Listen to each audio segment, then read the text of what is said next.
morning, students. Today we will start chapter 10, Respiration in Organisms, part 2. Breathing. Breathing can be defined as a process in which organisms, with the help of their respiratory organs, take in the oxygen-rich air present in the surroundings and release out air that contains high amount of carbon dioxide in it. Breathing occurs continuously in the organisms. Inhalation. Inhalation is the process of taking the air that contains oxygen inside the body. Exhalation. Exhalation is the process of releasing out air that contains carbon dioxide out of the body. Inhalation and exhalation takes place alternatively in the breathing process. Breathing rate can be defined as the number of times a person breathes in a minute. A breath can be defined as an inhalation followed by an exhalation. The breathing rate is not always constant in human beings. We generally breathe faster when our body needs more energy, for example, while exercising. This is so because the body needs more oxygen that can break down the food and produce more energy. An average adult human being breathes 15 to 18 times in a minute. While exercising, this rate can change up to 25 times a minute. Why do we feel hungry while doing a physical activity like walking or running? When we do a physical activity, the food that is present in our body is converted into energy. Since all the food gets consumed in generating the energy, we start feeling hungry. Hence, in order to gain more energy, we need to eat more food.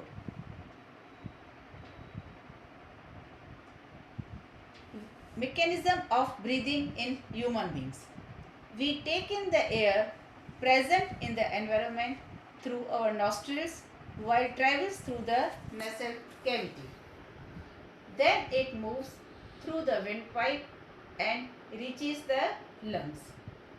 The lungs are located in the chest cavity, which is surrounded by the ribs. On the floor of the chest cavity lays a muscle sheet called diaphragm. During the breathing process, the movement of the ribs and diaphragm takes place. This is so because the lungs expand and contract during breathing. As we take in the air, it fills up the lungs. This moves the diaphragm downwards and the ribs outwards.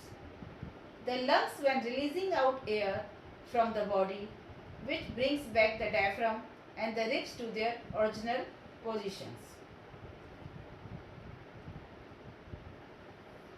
Why do we sneeze?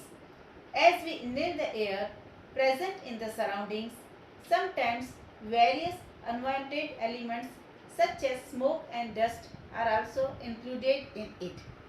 However, they get stuck in the air in our nostrils, but some of them can get through the nasal cavity.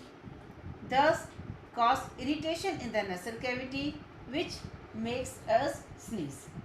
This helps in getting rid of the unwanted particles out of the nasal cavity. Breathing in other organisms. Many animals have just cavities in their bodies, just like human beings. For example, lions, elephants, goats, cows, snakes and birds. Breathing in cockroach. Many insects like cockroaches have small openings called spiracles present on the sides of the bodies. Also, they have an air tube like structure called the trachea that allows the exchange of gases in these insects. The air enters the body through the sphericals and diffuses in the cells via the trachea. Similarly, the air from the cells enters the trachea and moves out of the body through sphericals. Breathing in earthworms. Earthworms have a soft, slimy and moist skin. Hence, the gases can easily pass in and out of the earthworm through its skin. Similarly, frogs also have a slippery and moist skin that can help in breathing. However, frogs contain lungs too. Breathing underwater. Animals that live underwater have special respiratory organs called gills. They are a comb-like structure present on the skin of these animals.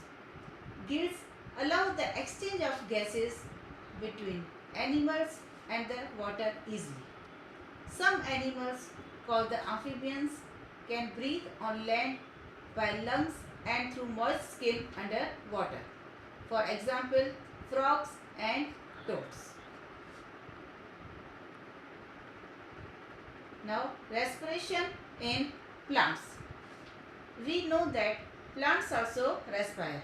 They take in the carbon dioxide present in the atmosphere and use it in the process of photosynthesis to produce food. As a result of photosynthesis in plants, they release out oxygen in the environment.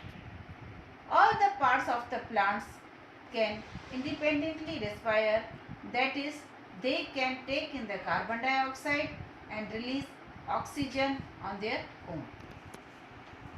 The leaves of the plants have stomata present upon them, which are small pores-like structures. They allow gases exchange in leaves. The woody stems of the plants also respire. This is because of the presence of special tissue called lenticels. The cells of this tissue have large intercellular spaces. They exist as dead cells on woody plants and roots allow the exchange of gases.